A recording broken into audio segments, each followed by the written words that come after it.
If you imagine back to when the Downtown Development Authority was created in the late 70s, it was in response to a exodus, as it's even described at the time, of businesses and residents from the downtown.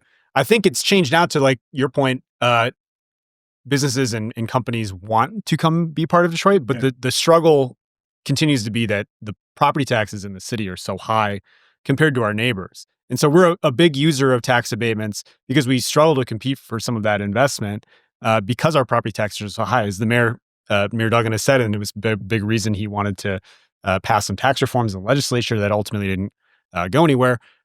Compared to all of our neighbors, we're much higher when it comes to property taxes. And property taxes are making up a smaller portion of revenue compared to other revenue sources. So because those costs are so high, and then you think of the complexities that come with renovating dilapidated buildings or old historic buildings and cleaning up environmental pollution. A lot of these development sites have contamination one way or another. The argument is that these are still needed because the cost of locating here in the city just doesn't really bring the rate of return on the investment for a lot of the developers. When does that change? I don't know. I mean, it seems like there's not really an end in sight for this, at least when you talk to the leaders now. Yeah, right? Nobody seems to think there is an end in sight. I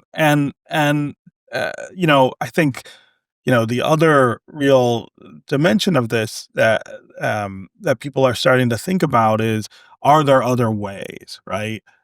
If you were to get rid of these subsidies or say we're going to do less of it, what's the counterbalance move to keep the development train rolling? And there are other things that we could be doing. Cities come up with stuff all the time. I think we have just kind of fallen into a pattern in Detroit where this is the way we do business.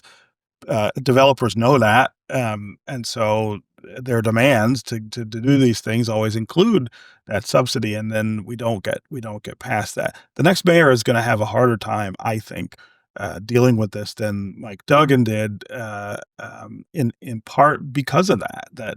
This is just it's like the wallpaper in the room.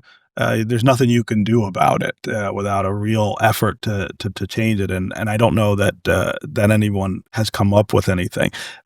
I do think, though, that eventually you have to start talking about the property tax itself as this disincentive and what you can do about it. There's been a lot of discussion, not at the council table or in the mayor's office, about whether you could eliminate that property tax or greatly reduce it, really reduce it. I think, one of the things I would hope we might see in this race is the candidates start to talk in those terms about it.